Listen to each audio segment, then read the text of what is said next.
Pada waktu itu, rakyat Indonesia tidak bisa pergi ke sekolah. Mereka dipaksa bekerja dan pendapatan mereka diambil oleh tentara Belanda, atau yang sering disebut dengan komunis. Rakyat jelata yang menentang aturan komunis akan disiksa, dibunuh, bahkan dibakar rumahnya. Penderitaan masyarakat Indonesia benar-benar tragis saat itu. Para komunis terlalu kejam. Sesekali mereka istirahat pun dengan sembunyi-sembunyi dari pengawasan komunis.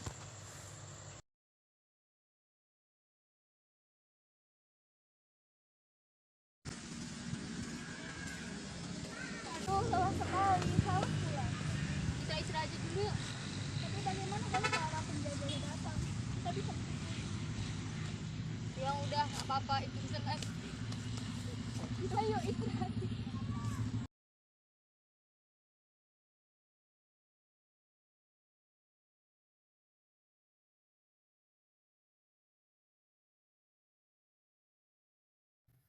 Begitu, satu persatu mereka mulai kelelahan.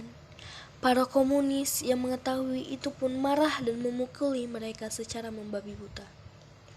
Komunis berlari dan menghajar mereka satu persatu. Kenapa bermalas-malasan kalian? Ayo kerja. Kami hanya istirahat sebentar. Tidak ada alasan. Mari bekerja.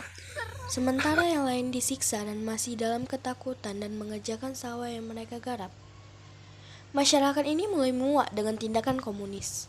Mereka menginginkan kemerdekaan dan menentang penjajahan. Namun apa boleh buat? Mereka tidak punya pemimpin yang bisa menuntut mereka untuk melawan penjajah.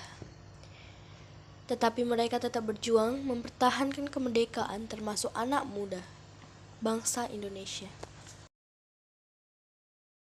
Aku sudah tidak tahan dengan para penjajah itu. Kita dipaksa bekerja. Kita masih muda, seharusnya kita itu belajar. Sabarlah aja. Mereka terlalu kuat dan hebat. Kita hanya bisa pasrah. Aha, aku punya ide. Bagaimana kalau komunis datang dan membuat kekacauan, kita juga membuat kerusuhan. Nah, aku setuju. Ya, aku setuju, tapi bagaimana? Tapi siapa yang berani melawan penjajah itu? Kita dia saja. Kamu berani? Aku berani.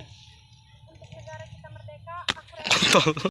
Para komunis datang ke kampung dan membuat kacau seperti biasa. Mereka bermaksud mengambil semua yang mereka mau. Beras, tanaman, serta ternak pun mereka ambil dengan paksa.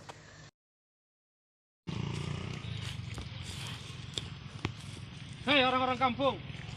Saya datang ingin mengambil semua barang-barang kalian. Tidak akan, kami sudah muak melihat kalian.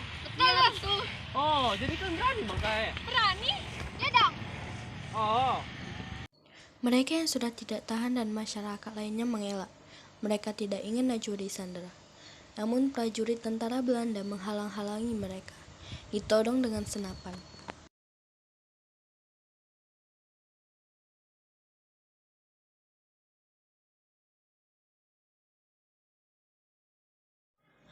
Raden Ajeng Kartini adalah seseorang dari kalangan priai atau kelas bangsawan Jawa.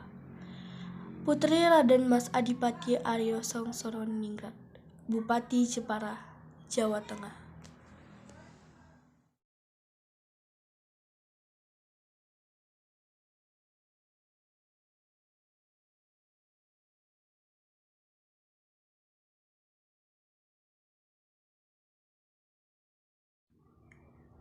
Beliau hanya bisa melihat penderitaan masyarakat ini setiap harinya. Hati beliau tersentuh. Kartini ingin semua wanita memiliki kebebasan menuntut ilmu dan belajar.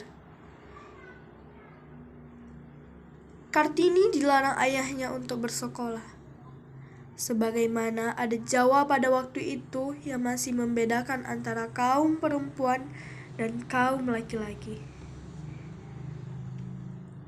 Tetapi tekad Kartini untuk memajukan orang Indonesia sangat kuat waktu itu. Karena tekadnya yang sudah bulat untuk memajukan bangsa Indonesia, Kartini pun memutuskan untuk mengajari orang-orang di desa tersebut.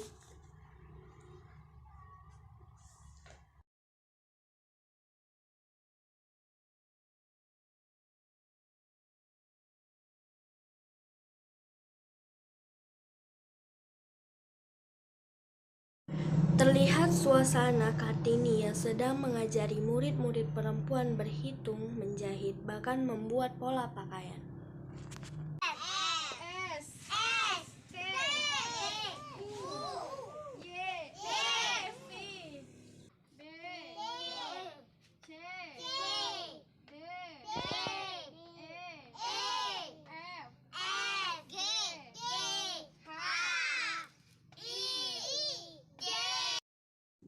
Usia 12 tahun, Kartini diperbolehkan bersekolah di ILS Europe's Large School. Di sini antara lain Kartini belajar bahasa Belanda dan ilmu lainnya. Kartini memanfaatkan ilmu untuk mengajarkan anak-anak desa. Tanpa Kartini ketahui, pesuruh ayahnya memperhatikan apa yang dilakukan Kartini selama ini untuk mengajari masyarakat desa.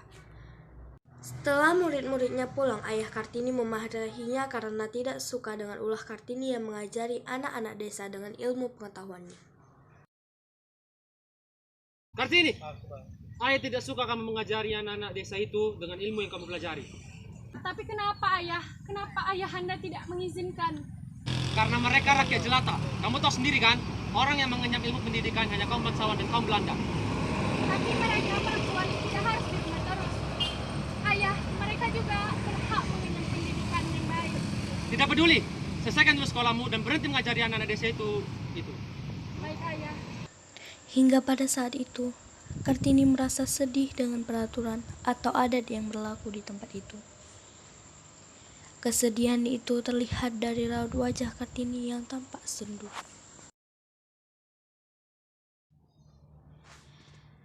Setelah Kartini menyelesaikan pendidikannya di Europe's Large School, Kartini bertekad menentang kolonial Belanda yang bernama Van den Burg agar tekadnya untuk memberikan hak yang layak untuk rakyat Indonesia, termasuk kaum wanita dalam hal pendidikan.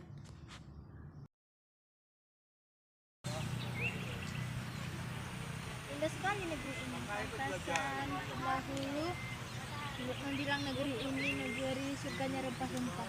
Tapi sayang, rakyatnya bodoh dan katrok.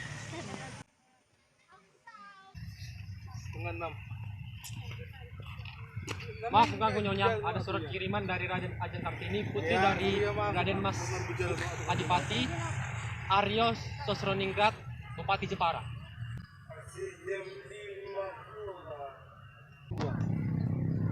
Apa ini? Oh, anak Bupati Jepara yang cantik itu. Dia sudah pergi sana. Siap.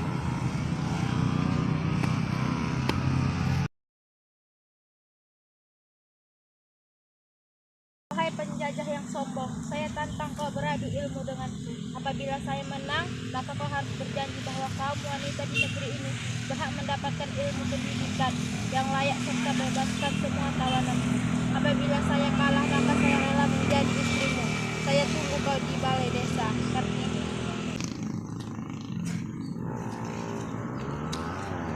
Menantang saya rupanya kamu. Iya, saya menantangmu.